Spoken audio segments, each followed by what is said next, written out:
Well, hi, thanks for joining me in my shop. And it's been a few days since I've been in here because the weather in my neck of the woods, actually all across this part of Canada, has been fantastic. In fact, day after day of sunshine, temperatures up around 85 degrees or around 28 degrees, depending upon how you count your degrees. Fantastic, but that's kept me out of my shop. But it also has given me a chance to find a little bit of time to actually read some comments. Now, if you've watched lots of my videos, you know that I blow hot and cold on comments. I have a love-hate relationship with them. I think they're absolutely fantastic, but they actually cause me some trouble when I read them, not the least of which is it consumes a lot of time when I read them and reply to them. But I did have a chance to read through at least some of the comments anyway made on my last video. And it looks like everybody's head is kind of all in the same sort of zone here on this amplifier. And as you know, all my videos are about working on vacuum tube equipment. Transistor equipment, once in a while I poke around with it. And often some funny things kind of happen to me because my head's not in the right game. I'm still in the tube game. So the other day I was driving down the highway with my wife. We're just listening to the radio on our way to Toronto. And all of a sudden, it was really odd, I just suddenly shouted out, VCC is negative. And yeah, VCC is negative. Wow, that must have come up from the deepest reserves of my memory and just came leaping out in front of me. And that's kind of goes to the earlier days when I started working on this, and I was kind of remarking about the power supply being positive grounded and the negative is the actual bus, because I'm caught up in B+, but no, it's VCC negative here. So funny how those things go, eh? Wow, how you can forget things that you can actually remember. Okay, another thing is early on in doing a little bit of inspection work up here, I found some oil. We're going to take another look at that in a minute, just to go another step with the mystery oil and what's going on there. Couple ideas. Obviously, the oil may have leaked out of one of these components, although I didn't think there was any oil in any of this stuff like that, liquid oil. I just didn't think it was like that. Or another really good idea that came from a viewer was maybe the oil dripped out of the mechanism, just dripped out and fell on here, and now it's making me curious, but it really shouldn't. So let's just take another look at that. Obviously, if oil has come out of, and it would have to be a capacitor, that capacitor has got to be questioned. Maybe not so much because the oil has come out, but because there's a very good chance moisture has gone in. So anyway, we'll take another look at that. So just to clarify, I'm chasing two problems in this amplifier. One is a hum, which appears to be present in both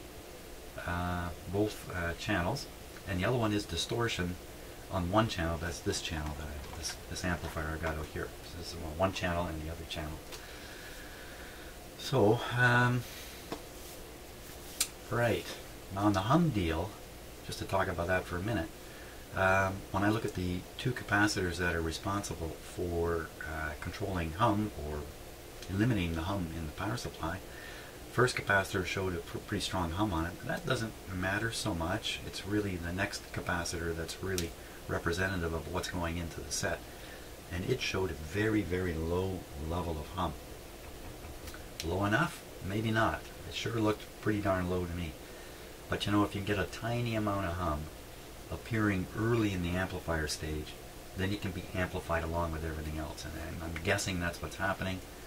If there was absolutely no hum whatsoever in the power supply, the only way you can get hum coming out of it is by picking it up through interference at that point. I don't think that's the case here at all. I think the hum is really coming from the power supply. I just haven't really nailed it. Okay, that's enough. That's a good recap for me because it's been a couple of days since I've been in here. So let's start by looking at the oil, because that's about the weirdest thing here. Oily guy.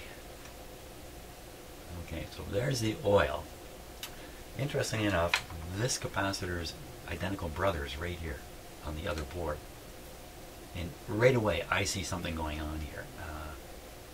So the one we're looking at now, the supposedly good one, is nice and silvery colored, and this one turned green. There's oil up under the the plastic covering here. Yeah, there's actually oil all over it. The oil has flowed all over it. So 10 microfarads. An oil-filled capacitor. I just don't...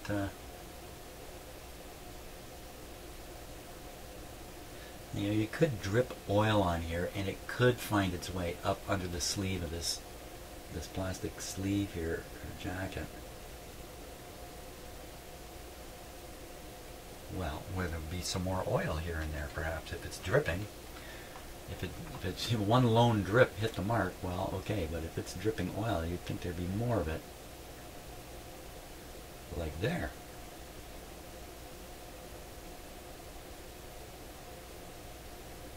Volt DC 2 microfarad, another capacitor. Okay, you'd also think if one of these capacitors is somehow barfing up oil, there'd be others in the same boat. That just doesn't look right, does it? That looks like little blobs. I don't know how oil comes out of something like that and then turns into little blobs. Anybody else got oil? I haven't noticed any anywhere.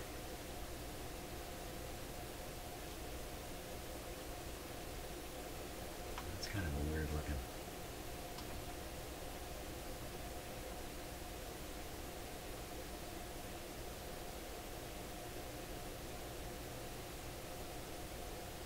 Just doesn't look right at all, does it?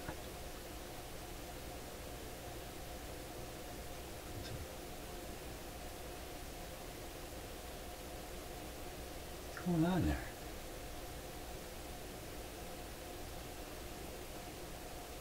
I never seen anything like that on the top of a capacitor, like a ring of wire, like a spiral of wire.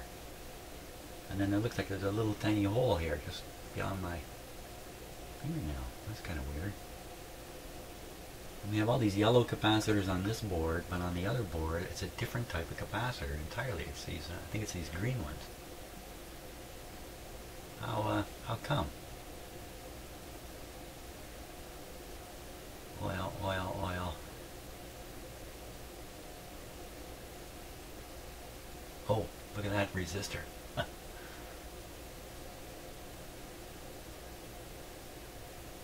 This one here. Yeah, that resistor. I'm not very specific sometimes when I'm...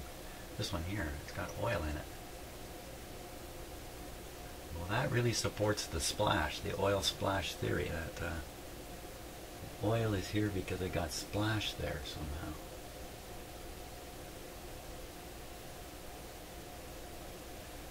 The problem with that theory, let's look at the other board here, is that the position of this circuit board is not where it can get oil on it. That's that's the other side of this coin. You can see my camera adjusting its frame rate, the light variations as I'm doing this. The picture looks the same all the time because the camera is compensating for light variations, but it's doing things like there. See, its frame rate has just gone down. Give it time to collect a little more light. And gone back up again. So I'm right on the fringe of lighting this. Well, okay, the only place I really see the oil is right in here. Okay, so let's finish this off. The amplifier is normally tucked way up here. This might be hard for you to... Sorry for the lack of focus, but let's take a look at it. So it's up in here. Up in here. And you can see the mechanism is sitting here. Hey, is there any of that green oil on the mechanism? That would be the thing to look for. Yeah. Is there any oil at all on this mechanism? Well, there's some grease. Certainly not green, is it? That's not green.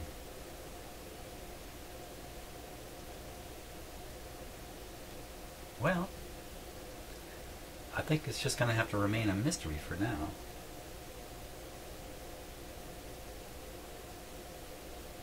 Exactly what that oil is. Okay, enough of that. Okay, so I've taken that oil question another step forward. but I really don't have an answer for it. The mysterious oil.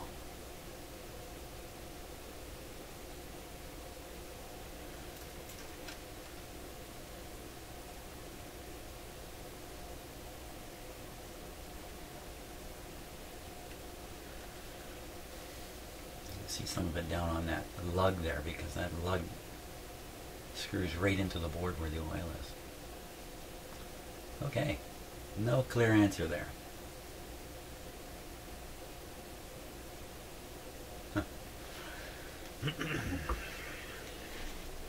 Now, what I really want to try to do, I'm not even sure what I'm going to try to do here. I do know what I'm going to do. What am I saying? What am I saying? I have page 1 of the schematic. We've been looking at it in the previous videos. I was sent page 2. Here's page 2. And then missing page 2. It's got some layout sort of diagrams here, a little bit helpful. But what's really helpful down here is this chart, which gives the transistor voltages. Collector, base, emitter. For instance, transistor 1, collector 6.3, base 1.1, emitter 1. So I can go through and I can compare this chart against the actual readings that I get. You know, that's a good idea. That is a good idea. Now, what about turning this guy on? I'm always a little hesitant when it's been a couple of days since I've been in here to just come in and flip things back on again. I don't think I should be too hesitant here. We're going to be making DC measurements.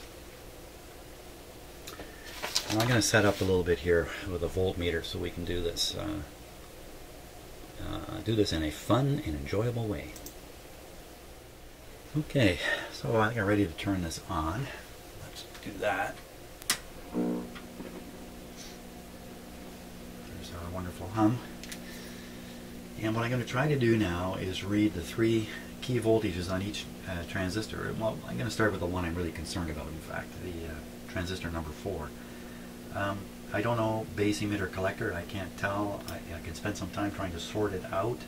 Chances are, after a monumental effort to sort out base, emitter, collector, I'll probably get it wrong anyway. So I'm thinking what I'm going to do is just take the 3 readings from the transistor terminals and compare the 3 readings against the chart I have down here. And we'll see if they add up. The voltages are different enough, I should be able to recognize base, emitter, collector, and in fact, in some cases you don't even have to, because the base and emitter voltage are almost the same thing. A tiny amount different. 100 millivolts different. Okay, and I don't want to video all my efforts here, I just want to video the actual test results each time. So let me stop it here and I'll get the first one figured out. Right on number 4. We'll just do number 4 right away. Go for the jackpot. Okay, let's give this a go and we'll just see what we see here. Now I've got the positive terminal to my meter connected to the chassis, and I'm using the black lead to probe. Now I think that's 12 volts. I think this is another terminal, 1.5, and this is another terminal, 1.5. Now see those two there? The 1.5 and the 1.5. Surely to goodness that's not right. 12, eh? Okay, so let's take a peek at the chart here. I think I can get it right up on the screen. I'm going to take a look at it too. So number 4, 10, 0.9 and 0.8, and I'm getting 12, 1.5 and 1.5. You can see between the base and the emitter in each case there's about 100 millivolt difference. Each of these transistors, I'm just looking through them, they're all the same. TR8, some TR8s looks like they're using it as a diode or something. I don't know what's going on with that, but so already we're getting a weird reading on transformer 4. So I got to test another transformer here and compare. Let's try transformer number 2. I think I know where that is. Let's just see if I can get this done here. Looking for a transformer, or a transistor 2. Sorry, I misspeak a lot when I'm doing this, in case you've never noticed. There's transformer 2. That's way in too far. Let's try transformer, transistor, looks like 5 right up in the top corner here, which should be easy to get at.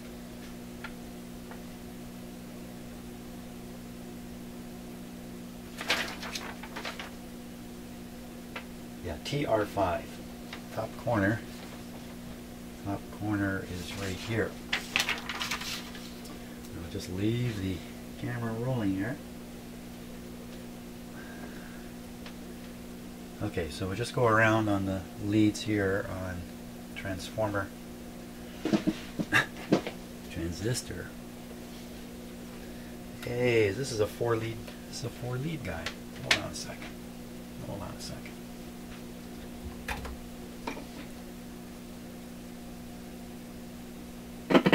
Oh, it's me moving the board a little bit by accident there. He's got 4 leads. 2 of them are connected together, so that black lead is almost certainly a shell. It goes to the shell. Probably on the basis that you don't want floating pieces of metal, electrically floating pieces of metal in something like this, because they begin to act as antennas.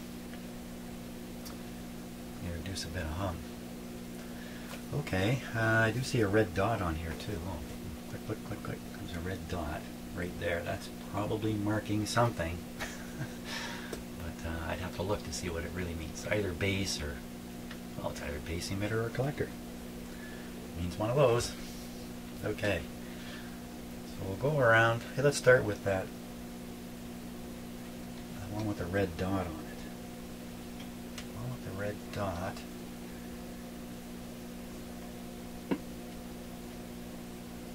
Right there. Don't do this now. How come there's 0? Oh.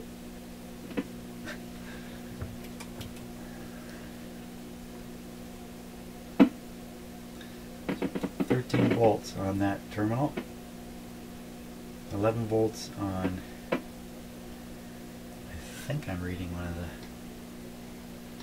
terminals, and down here. So we get, oh, this is not looking too good. 11.3, 11.6,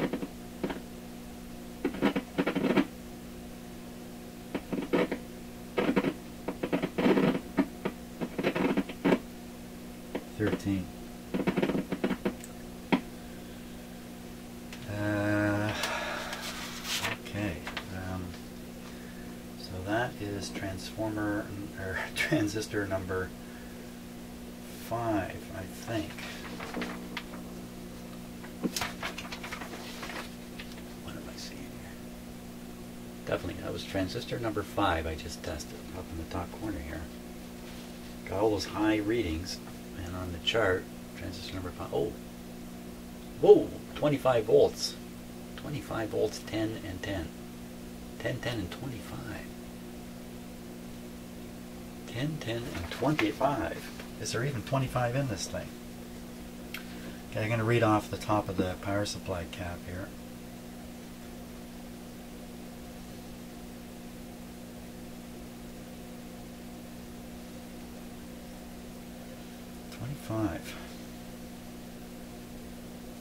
What's going on here? How's this work?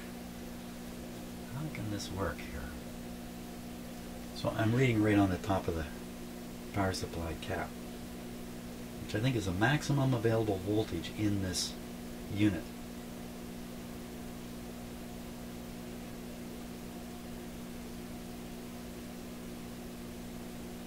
I'm floored. What's going on over here? Nothing.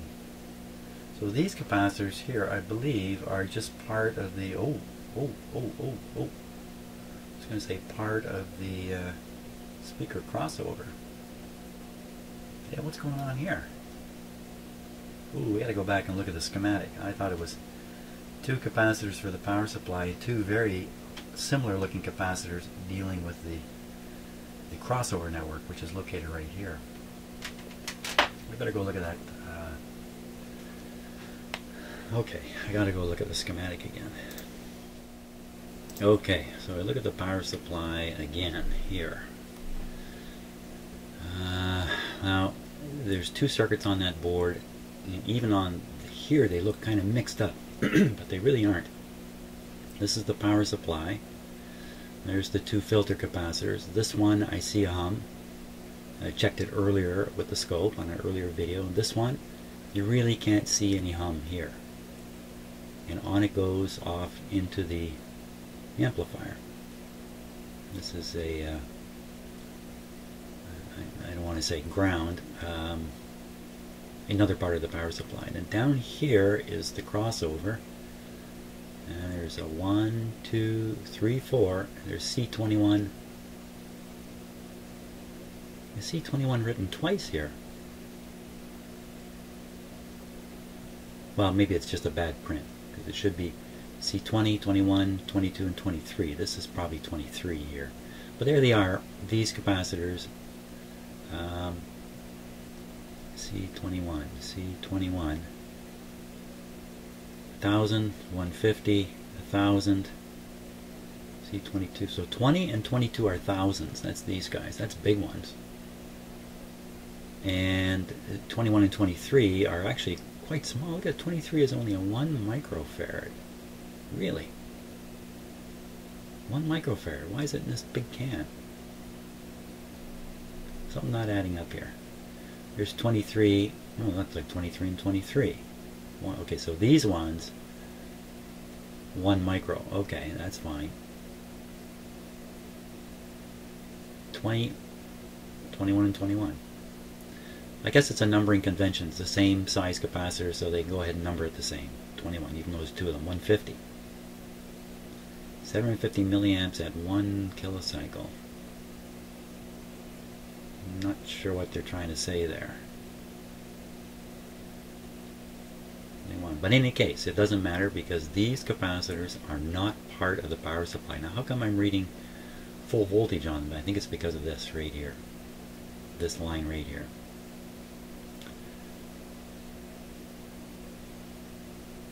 And the way I had my meter hooked up. So I don't think there's any problem. But I don't think there's anything going on here. Yeah, I've even forgotten why the heck I was doing it. Okay, back to what we were up to here.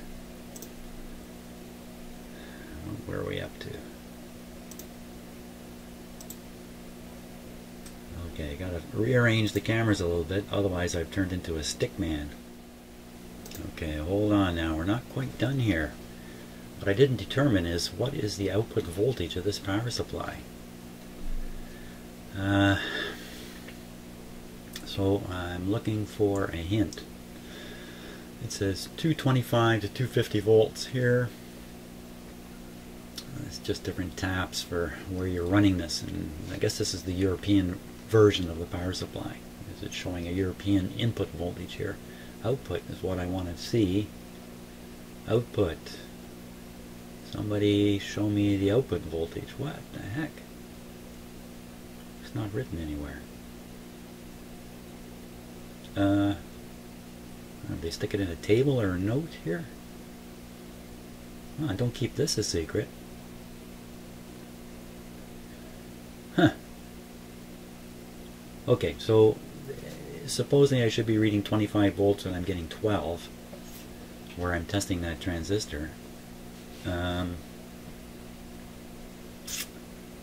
Oh, hey, okay, hey, here's a light. The light, yes, the light goes right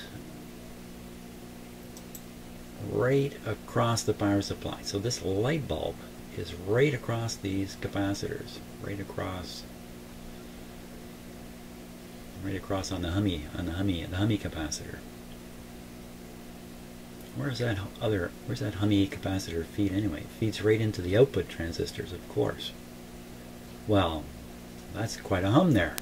That's quite a hum on this capacitor. Push-pull. Okay, back to the light. So the light is rated. So, oh, the light bulb has to have a rating. Wait, down here in the table, light bulb, LP1.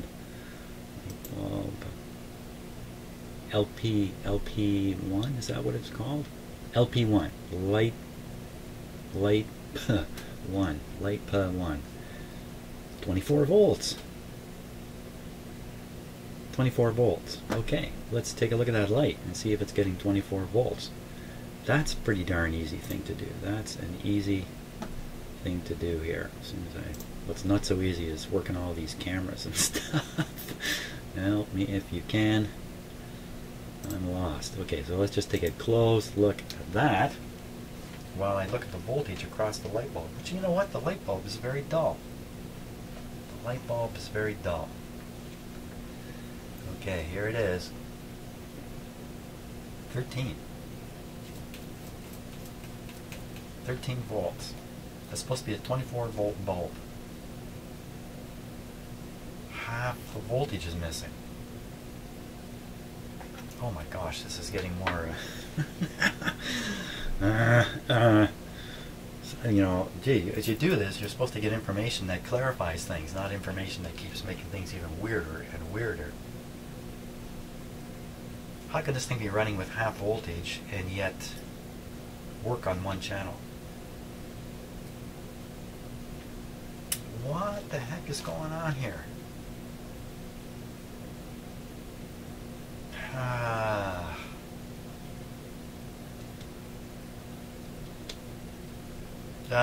You know, like the transformer is the transformer. Let me give you something a little more interesting to look at. I don't have much more interesting to look at, so we'll go back to the schematic here.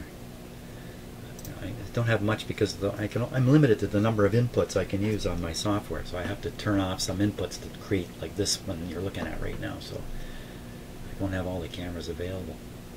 Well, how can this possibly be? How can you get half voltage here?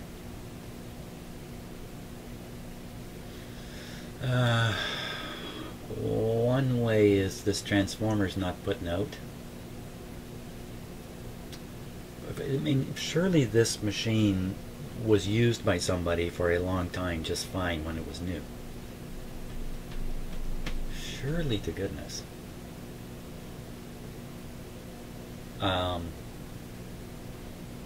Holy smokes, how do I get into these kinds of holes?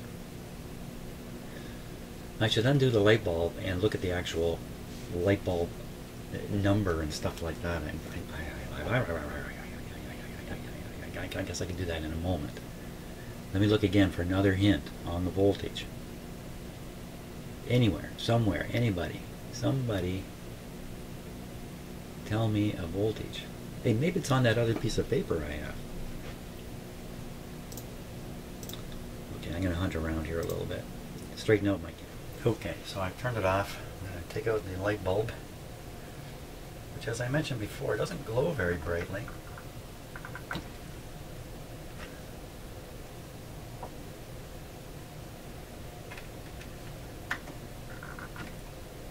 Oh, it's not soldered in there, is it?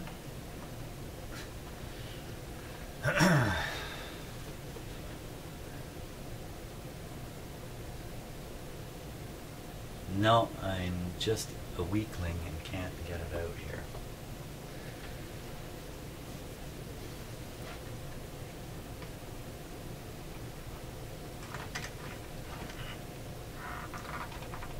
And I think, oh, this is the easy way. Apparently not. Okay, maybe I can read this right now as it is. Oh, there is something written on it there.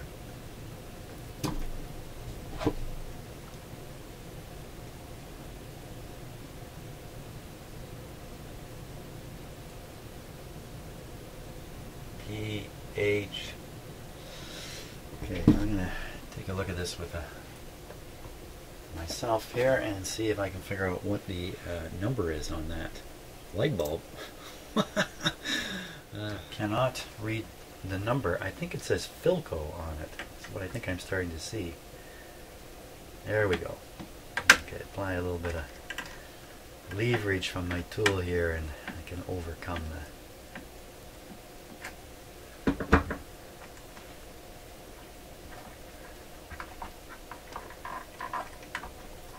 overcome it. Out it comes. There it is. Okay. Let's see what we got here.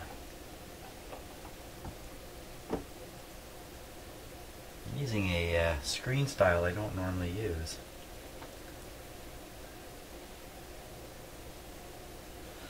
Let me zoom up maximum here.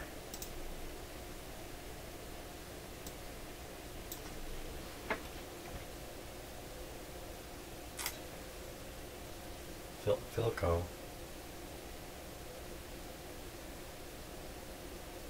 Phillips, 24 volt, says right on it.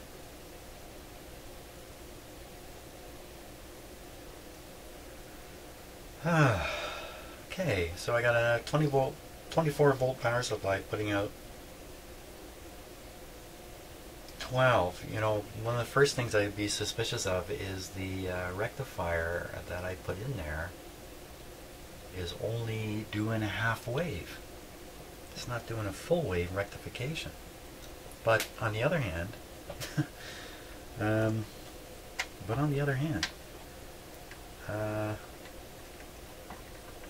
chances of that are very, very small. But I would explain the hum on the first. Now you have trouble getting this light back in. I would explain the hum. Let me just calm down everything. There we go. It's a little tangled up here.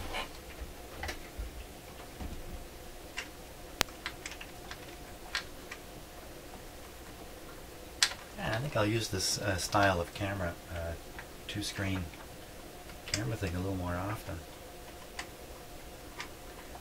So not only do I have to learn how to fix radios, I got to learn this video software and everything to do with YouTube and holy smokes.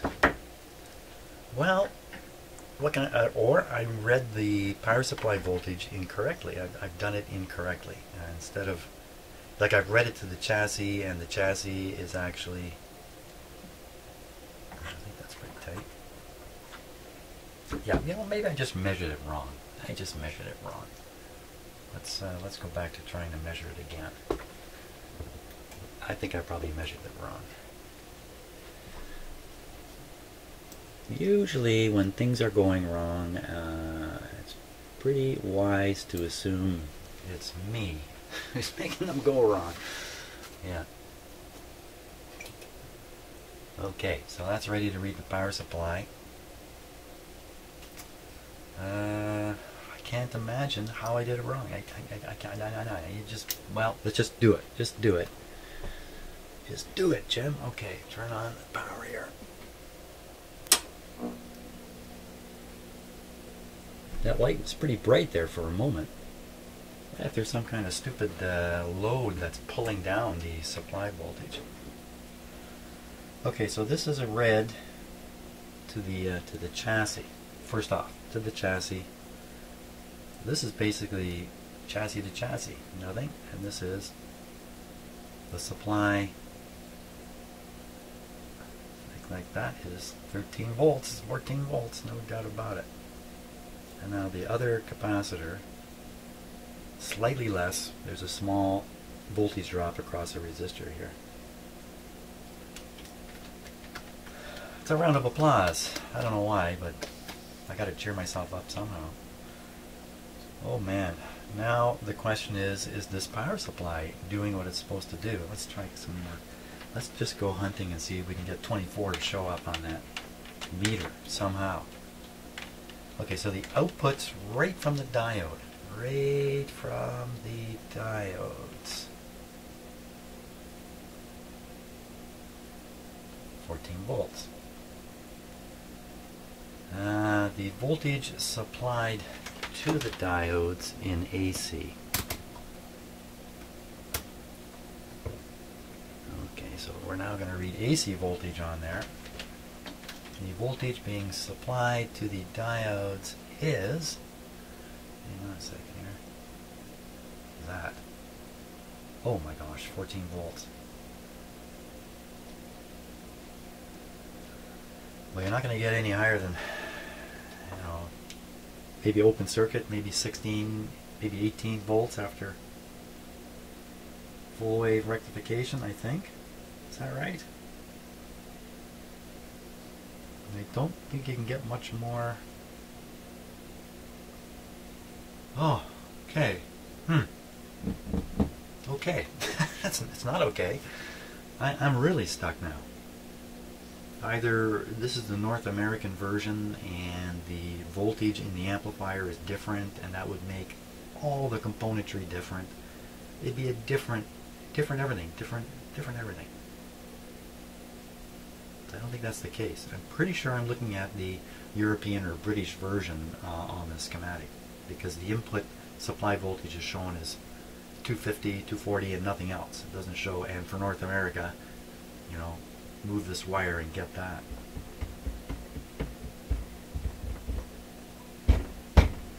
So there doesn't seem to be any opportunity at all to move a wire and switch the circuit from the UK version or European version to the North American version, because of the difference in our house voltages. Often in these things, there's just a tap on the transformer. You just move it to another tap and carry on. Doesn't seem to be the case on this one.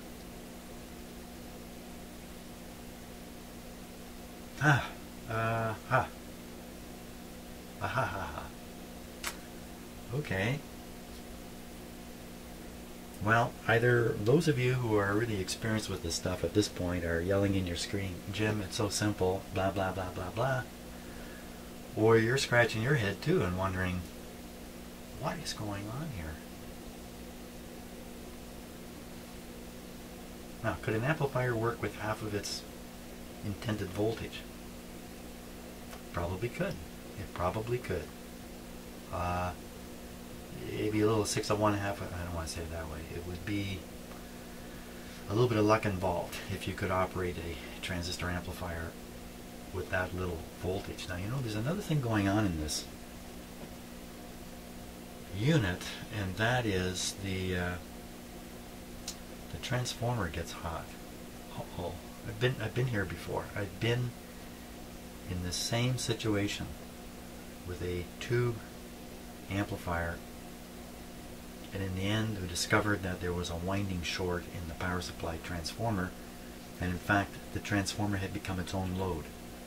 That short circuit appeared as literally a separate shorted winding in the transformer and cooked up the transformer. It got really hot. This one doesn't get really hot, at least on restricted power, but if I turn it on to full power, oh, you know what? If there's a short in here, this thing is going to be drawing back. I think it would draw extra power under those conditions. If this is supposed to run with 25 volts, then it should be double the power current going into it, double the light, double everything. So if it's accidentally running with half the voltage, this stuff will be consuming, you know, half the power, roughly. So if I look at the power consumption on this thing and discover that it's close to what it's supposed to be, oh, you know what, I'm thinking too much. Let's just look. Let's just take a look here. Okay, so I'm going to put it up on full. First I'm going to put this on power. No, not kilowatt hours. Watts, 30 watts, but I have to put it up onto full power here for a short while. Here we go, full power. Oh, maybe that's why there's not 25 volts here, bozo. Holy smokes! Okay, let's put it on full power. We'll make a quick test and see if we don't get 25 volts out of this thing. Oh my gosh, what a goofball! Hey. You gotta read the warnings before you watch my videos. I often forget I'm operating things with restricted power. The transistor stuff generally draws only a small amount of power, so usually the restrictions I turn on, and they don't actually restrict anything. And you know, I noticed earlier, oddly enough, my restriction lights are actually lighting up here. I really wasn't expecting that. This thing's already drawing 30 watts on restricted power.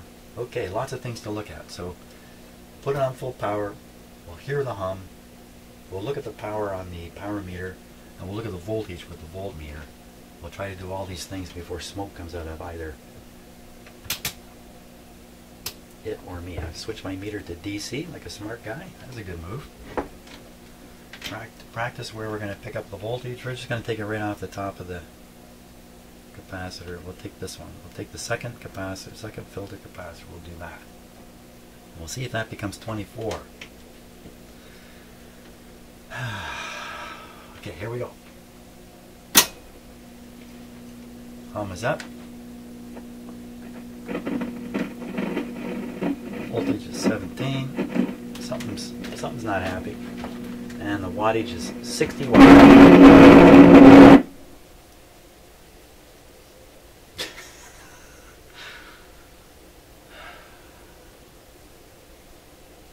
Okay, that was a little bit exciting. I've even had some short circuits happening up in here, accidental contacts with this board laying loose. That got pretty exciting though, didn't it? 17 volts, not 25. Oh my gosh, defective transformer. Defective transformer. Is it somehow possible that they just used exactly the same unit in North America and just let it run with half its supply voltage? 60 watts. Now I gotta look at the nameplate for this guy, and the nameplate is buried somewhere. Okay, I'm gonna hunt around and see what the nameplate power is. 60 watts. Okay, let's just go back down to one screen here. Well, they have a little hint here as to how much power this thing draws. Bearing in mind, I believe this is the UK sheet, which of course you can't read it, but it says here, consumption. Oh, I got excited when I saw that. Consumption. Quiescent current HT1 170 milliamps, 54 milliamps without the indicator lamp. HT1. HT. Well, I can't find an HT1 anywhere, but there's certainly a T1. T1 is the power transformer. So I think it's trying to say that with no record playing, no sound coming out of the speakers, you should expect 170 milliamps out of the power supply. That's not going to help me though. I just want to know, well, how many watts on the input side? 60 watts. 60 watts with this thing sitting here. You can just imagine a 60 watt light bulb. Can you still imagine that? If you're my age, you certainly can. 60 watt light bulbs get really hot. You can't go touching them. They're dissipating 60 watts. 60 watts dissipated all over this thing, you know, would still result in a lot of heat. That just sounds way too much. I would think this thing would idle at around 20 watts myself. I don't think it would be much more than that. Even tube amplifiers of this type, you know, in a record player, they don't draw any 60 watts of power. It's a mystery. It's a complete mystery. I'm going to have to spend my day mystified now, trying to sort out what the heck is going on. How do I find these? You know, I brought this in here thinking I'll knock this one off pretty quick, and oh my gosh, I've now got 4 or 5 projects that are like the 80 or 90% mark, but they're not quite finished. Let's go outside in that beautiful sunshine. Hey, have a great day too, and I'll see you on the next video. And I'm going to do my best to read comments, by the way, for this video. I will. I commit myself to read the comments. I may not reply, but I will read them because I'm really curious about what others are going to say to me about the situation here. It just doesn't seem, you know, it's not adding up. See ya.